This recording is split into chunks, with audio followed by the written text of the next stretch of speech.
பொறியியல் கலந்தாய்விற்கு தடை விதிக்க முடியாது என்று சென்னை உயர்நீதிமன்றம் கூறியிருக்கிறது. கலந்தாய்வு அடிப்படையிலேயே பொறியியல் மாணவர் சேர்க்கையை நடத்த வேண்டும் என்றும் சென்னை உயர்நீதிமன்றம் உத்தரவு பிறப்பித்திருக்கிறது. இது தொடர்பான கூடுதல் தகவல்களை தருவதற்காக எமது செய்தியாளர் சுரேஷ் காத்திருக்கிறார். சுரேஷ், சொல்லுங்க, பொறியியல் கலந்தாய்விற்கு தடை விதிக்க முடியாது என்று சென்னை உயர்நீதிமன்றம் தற்போது தெரிவித்திருக்கிறது.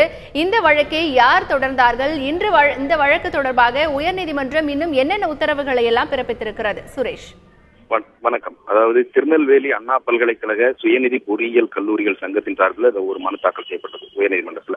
அந்த மனுவில் என்ன சொல்லியிருந்தாங்கன்னா 65% இடஒதுக்கீடு அரசு ஒதுக்கீடாகவும் 35% நிர்வாக ஒதுக்கீடாகவும் சொல்லி தனியார் பொறியியல் கல்லூரிகளுக்கு மாணவர் சேர்க்கைக்காக இந்த இடஒதுக்கீடு இடப்பகிர்வு முறை பின்பற்றப்பட்டு வந்தது. இந்த 65% இடஒதுக்கீட்டுக்கு போதுமான மாணவர்கள் தேர்ந்தெடுக்காத காரணத்தினால கடைசி நேரத்தில் இந்த இடங்களை தங்கள் வசமே நிர்வாகங்கள் வசமே ஒப்படைக்கிறதுனால அந்த இடங்களை நிரப்ப முடியாமல் போயிடுது. இதனால உள்கட்டமைப்பு போன்ற வசதிகளுக்கு நாங்க செலவு பண்ண அந்த தொகைகள் இதெல்லாம் கூடுதல் நிதி சுமையை ஏற்படுத்துகிறது. அதனால இந்த 65-35 என்ற அந்த ஒரு விகிதாச்சார முறையை மாற்றி அமைக்க வேண்டும்.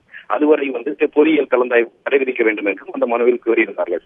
இந்த மனு ஏற்கனவே விசாரணைக்கு வந்தபோது கடந்த நேற்று ஒரு புதிய மனுவை மனுதாரர்கள் தரப்பு கூடுதல் மனுவை தாக்கல் செய்திருந்தார்கள். அதுல என்ன சொல்லியிருந்தாங்க, ஏன்னா நாகர்கோவில்ல நடந்த தங்களுடைய சங்க கூட்டத்தில் இது மாதிரி இந்த அரசு ஒதுக்கீட்டு இடங்கள்ல தங்களிடமே ஒப்படைத்தால் அரசு நிர்ணயித்த கட்டணத்தை வசூலித்துக் கொண்டு அந்த இடத்தை நாங்கள் நிரப்புகிறோம், அதற்கு அரசு அனுமதிக்கணும் அப்படின்னு சொல்லி அந்த மனுவில் கேட்டிருந்தாங்க. இந்த மனு நீதிபதி ரவிச்சந்திர பாபு முன்பு இன்றைக்கு விசாரணைக்கு வந்தபோது கவுன்சிலிங் இல்லாமல் இந்த மாணவர் சேர்க்கையை நடத்துறதுக்கு எங்களுக்கு அனுமதி வழங்கணும்னு சொல்லி மனுதாரர் தரப்புல கோரிக்கை வைக்கப்பட்டது. இதை ஏற்க மறுத்த நீதிபதி கண்டிப்பாக கவுன்சிலிங் நடத்தியே தீர வேண்டும், அதாவது கலந்தாய்வு நடத்தியே தீர வேண்டும். ஆனா இந்த கவுன்சிலிங் நடத்தியே தீர வேண்டும். அதனால இந்த மனுவினுடைய கோரிக்கை குறித்து நீங்க திருத்தி மனுவை தாக்கல் செய்யணும். இது புதிய கோரிக்கையாக இருக்கிறதுனால நீங்க ஏற்கனவே தாக்கல் செய்த மனுவில் இந்த கோரிக்கையை திருத்தி தாக்கல் செய்யுங்க. இந்த கோரிக்கை தொடர்பாக அரசு ஒரு வாரத்துல பதிலளிக்கணும் அப்படின்னு சொல்லிட்டு நீதிபதி உத்தரவு பிறப்பித்து வழக்கு விசாரணையை அடுத்த வாரத்துக்கு தள்ளி வச்சிருக்கிறார்.